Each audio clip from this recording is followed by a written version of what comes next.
Today, we plug an AI brain into FlutterFlow to generate quizzes on literally anything under the sun. We'll use AI to generate questions on the fly by building a custom-trained question engine. We'll get cerebral by introducing adaptive difficulty to our questions, build a content moderation and delivery pipeline in Buildship, and store everything securely in Supabase. But most of all, we'll be making FlutterFlow do all the hard yakka. By the end of this video, you'll have built a fully functional AI question engine, able to return information about any topic, no matter how big or small.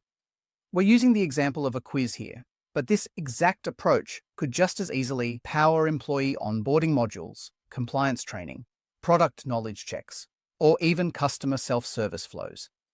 So let's dive in. We're not building just any old quiz here. We're building the quiz of everything. So it requires a robust backend. In this section, we'll focus on two key steps to achieve that. Firstly, we'll define a JSON schema for our quiz questions to come back from our AI brain. This will ensure our data is structured consistently every time. Then we'll integrate that into our backend workflow, which we'll build in Buildship. It's this backend workflow which will tie everything together and deliver exactly what FlutterFlow needs on the front end. So we'll start here in FlutterFlow and define the structure for our questions using custom data types. We'll create a data type called question detail. This will house the question itself, the multiple choice options, the correct answer for the question, and an audio file of our host reading out the question. Instances of this question detail structure will be stored in JSON-B fields within our Supabase tables. We configured the session answers JSON-B field in the previous video. Now we just need to focus on the quiz sessions table and set up a new JSON-B field named quiz session questions. The quiz session questions field is crucial. It will store an array or a list of all question detail objects for a specific quiz session. Each element in this array will contain the question, the multiple choice options, the correct answer, and the audio of the question being read out by our host.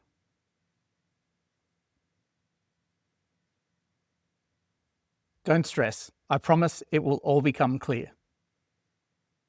Next up, let's set up a backend to complement FlutterFlow's front end. Now, you could quite rightly be asking, why venture outside of FlutterFlow? There's an action flow editor, API connections, and we can update Supabase. Well, a couple of reasons. Firstly, we want to offload any resource-intensive tasks, operations that demand significant processing power. Some tasks are just better run on a backend server, ensuring your app remains responsive and efficient, all the while preserving your users' battery life. From a scalability perspective, high-end resource-intensive operations require a dedicated backend, so your app can serve users at scale without performance degradation. A backend can also connect seamlessly with numerous APIs, background or cloud services that can continue running even when the user closes the app. And finally, a backend can be important to protect your intellectual property and business logic. Separating a front end and a back end is standard practice in the software development lifecycle. We're going to enlist the support of a backend workflow builder called Buildship. There are a number of backend services, including Xano, N8N, Make, Zapier, and more. Whichever service you choose, FlutterFlow will be able to tie in and take advantage of the security, user experience, and performance enhancements you get from handing over certain tasks to a dedicated backend. So let me walk you through each node in this workflow. First up, we've got our REST API trigger. This is our workflow's front door. It receives the request from FlutterFlow and captures all the essential data we need to kick everything off from the backend perspective. Next up, we have our UUID generator. Think of it as our digital ID maker.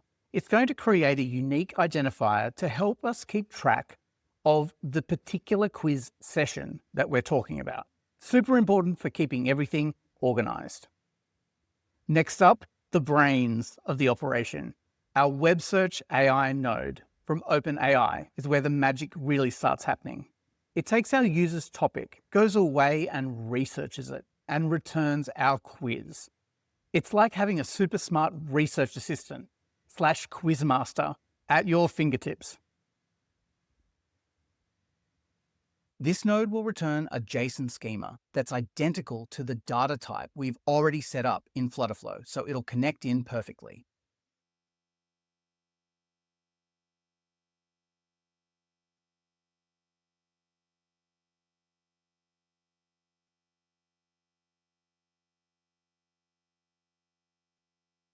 Next, we hit a conditional branch.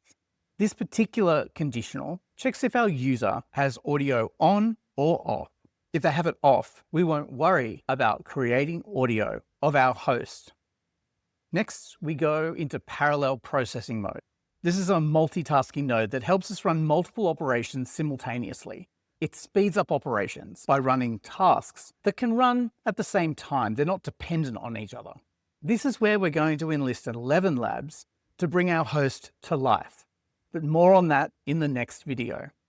Finally, we have an integration node which brings everything together into one nice, neat JSON package.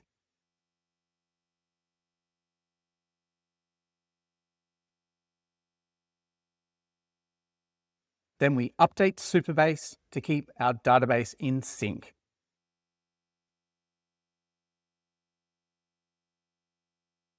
And our output node wraps everything up nicely, delivering the final result back to FlutterFlow. Sort of like putting a bow on a perfectly wrapped quiz packet. Now let's tie everything back together in FlutterFlow.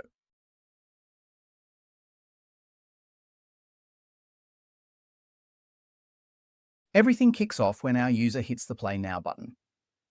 FlutterFlow checks if the user is logged in using a global property called isUserLoggedIn. If they are, great. If they're not, they get the login component.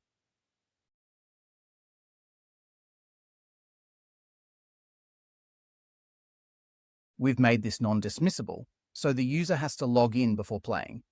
If they refuse to log in, our conditional action returns false and throws up a snack bar letting them know you must be logged in to play. Next, we present the user with the quiz header card. This is a sort of loading bay while we run our backend call, get our quiz topic, research that quiz topic, and get our quiz all set up, as well as any audio. This all occurs in Buildship. And while this is happening, our user is presented with the great big quiz of their topic.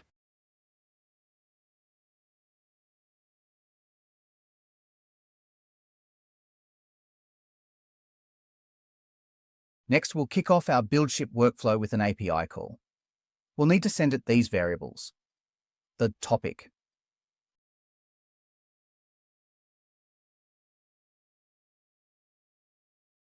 the thread ID, which is a way of keeping track of the session the user is playing, and their interaction with our AI quiz generator.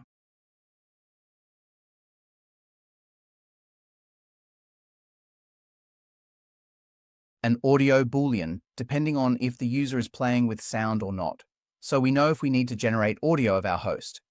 We'll cover that more in the next video, so for now we'll set as false. The level, which relates to the level the user is on, and subsequently the difficulty level of the questions, which we use a utility function, formerly known as code expressions, to calculate by adding a 1 to our last question answered app state variable. The country code, which helps localize the web search.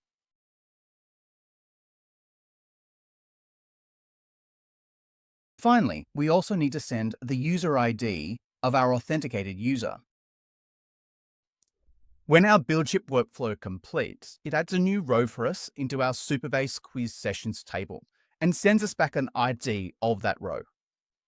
So here, we're running a Supabase query to get all the fields because we need it to pass onto our quiz page.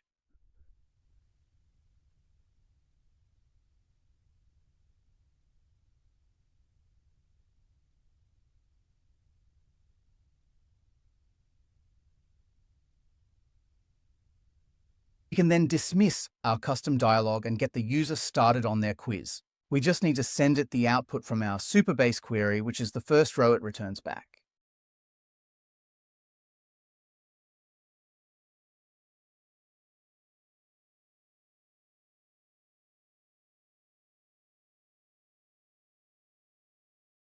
The way our quiz page works is that it uses the last question answered app state variable to present the next question from our questions array to the user. And it gets that from the quiz sessions row, we've passed into the page as a page parameter. So here in our heading where we want to display the question, we'll get that value from the page parameter.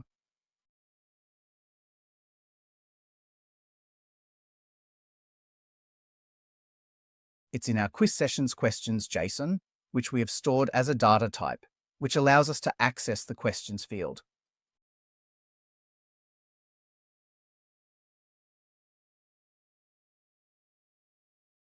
Now, our questions field is an array of all our questions, so we need to get the value at a specific index.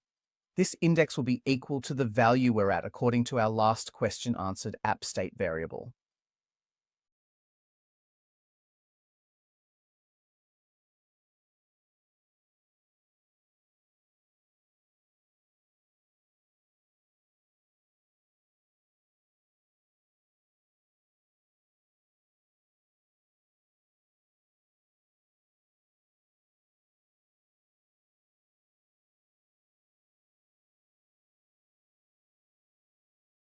While that's a lot of digging to get to a variable, it's an important one. Thankfully, FlutterFlow lets us copy it, which makes it quicker and easier to add to our list view and buttons, which also require the index of the question we're currently on. The last thing to set up is to add what happens when the user answers a question. So here in our action flow editor, we've got a conditional action that returns true if the option the user picked is equal to the correct answer.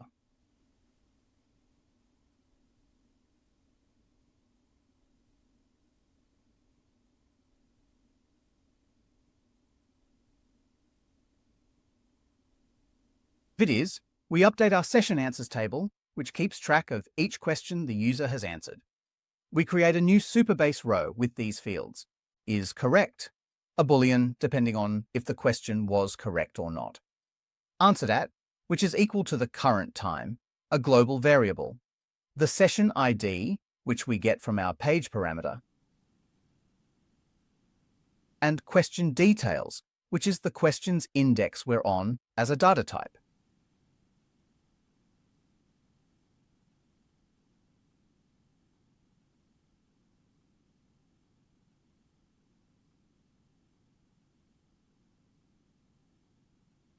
Then another conditional action, depending on if the question the user answered was the last question of the round. If it is, we run a query on the session answers table to work out how many questions the user answered correctly by filtering on the session ID and the is correct fields. We then send this and the user off to the results page.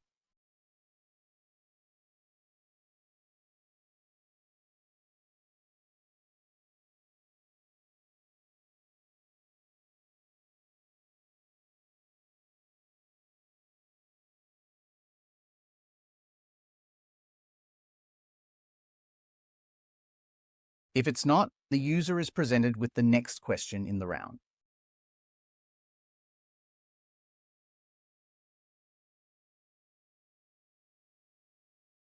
So let's recap what we've achieved in this video.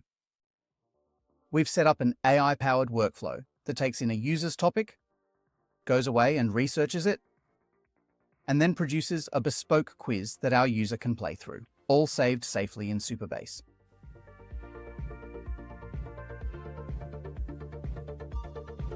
In part 3 of this series, I'll introduce you to someone special, our AI quiz show host, who's basically the grumpy old man of artificial intelligence. Think less helpful assistant, and more get off my digital lawn. You won't want to miss his charming, if disarming, personality in action. If you've liked this video, please like and subscribe. And I'll see you in the next one.